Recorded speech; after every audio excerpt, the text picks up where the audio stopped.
My problem with advertisement is that the woman becomes the object. The woman, very rarely do you see a woman's face. I mean, in this cologne commercial, you know it's a woman because it's in front of her vagina, but she has no identity. In this one, her head is in between his legs. Like, and what is this for? It's not even, like, you can't tell what they're advertising.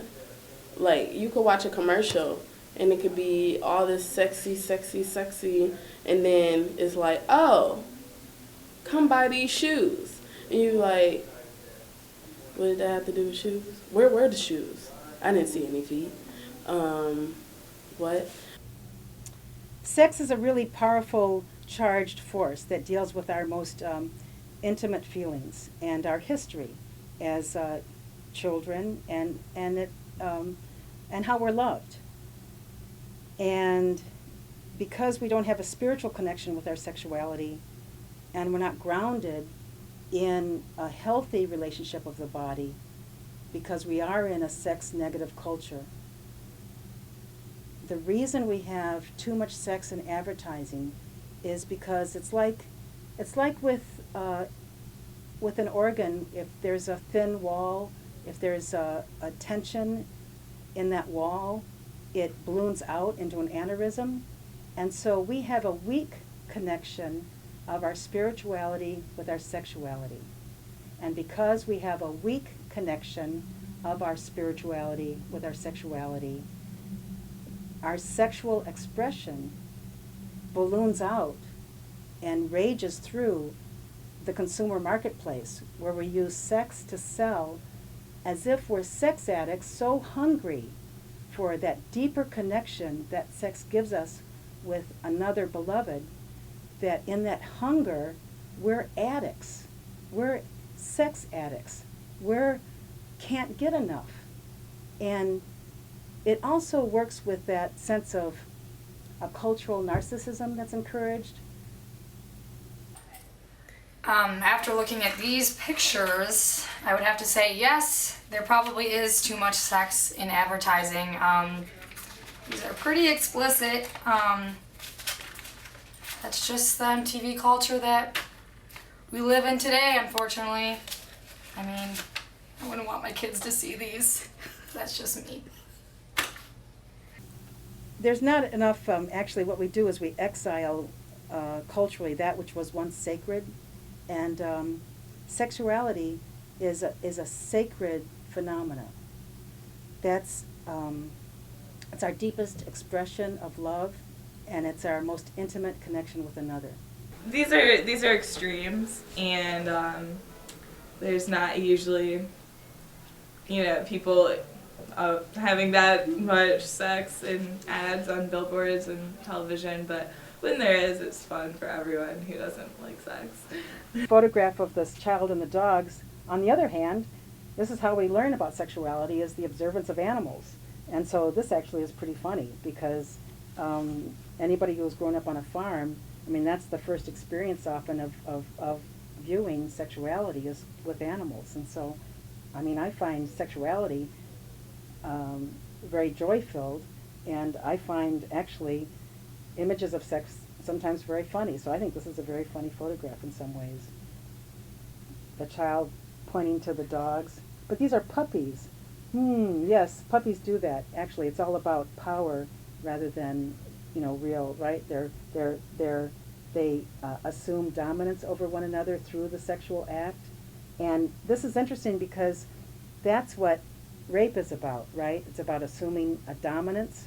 Sometimes sexuality does that. It can create that phenomena of one overpowering another.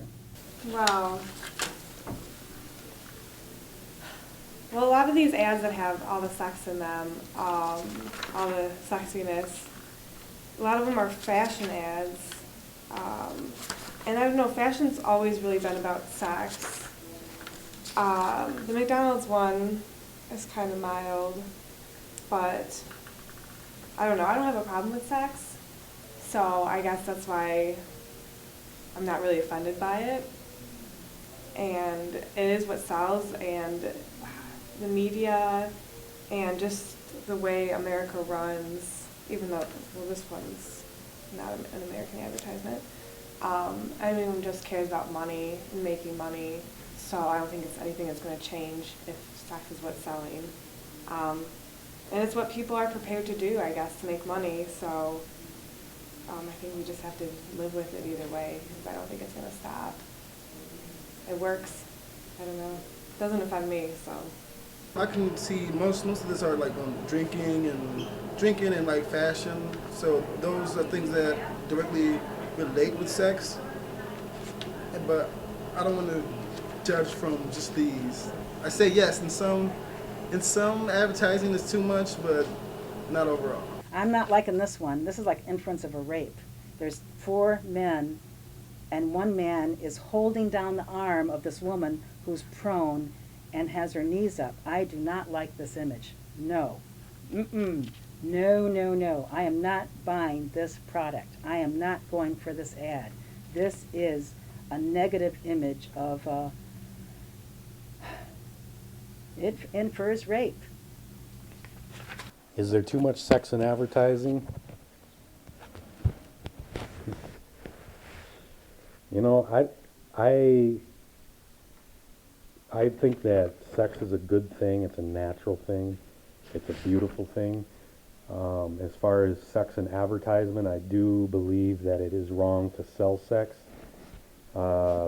in this sense, because especially today when whatever's going on, they're getting rid of a lot of sex education classes in school, and that becomes an issue because when you sell sex but it's not allowed to be talked about in a proper classroom setting, then this stuff right here, these advertisements, become the teacher. This is what people understand to be sex. These orgies and this rape type scenes, all this stuff becomes sex. But I do like the cologne. Objectification of women. I consider myself a feminist, and you can argue that men are held, to high physical standards as well, but it's just not the same. There's absolutely an objectification of women that occurs, especially in fashion advertising. That's just, it's pretty ridiculous. Okay, here's a woman gently touching the top of the perfume bottle. And I think this is also another ad for men's perfume. I think the body is beautiful, and I think this is abstracted in a way where the perfume bottle is actually placed so central, so that it's actually in some ways a very modest image, because her vagina is totally obscured by the perfume bottle, and her finger is on the tip, so it's very sexually suggestive, and it shows tenderness. I like this ad. Okay, this looks like an orgy. Yeah, all right. Calvin Klein jeans. I'm amazed. I can see in this world where there's such a collapse of this global community, and we have so many cultures colliding, that I can see this ad being representative of our decadence and feeding that profile of the United States being very hedonistic and decadent, amoral, and this can be problematic as we're trying to really create a more global community and really trying to create a sense of a profile of the United States being one of humanity. And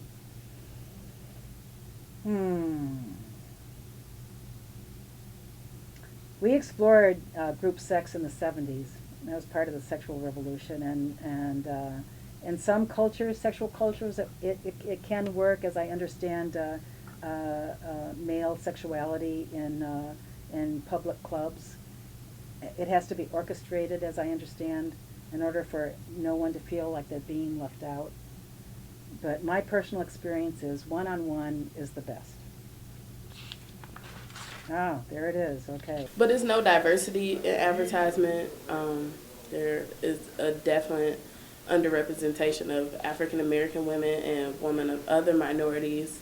The ideal of beauty is clear when you look at advertisement.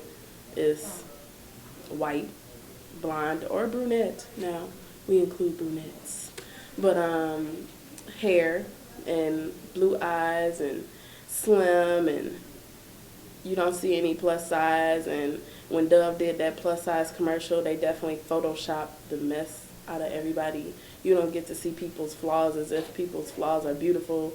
You never seen a stretch mark on TV, unless it's for a Moderna commercial where they're getting rid of them, telling you that there's something wrong with your body. But back to the sex. This is the McDonald's advertisement here, and dogs are humping. I don't get what that has to do with buying some McNuggets. I don't get it.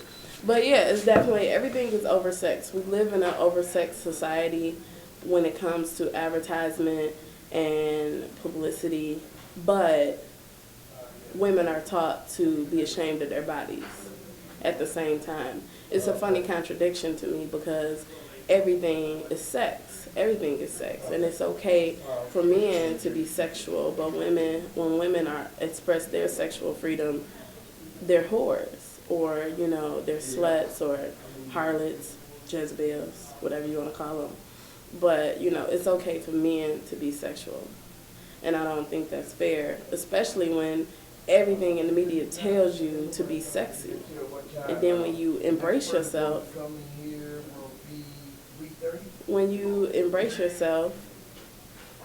you're wrong. It doesn't make sense. You need to change.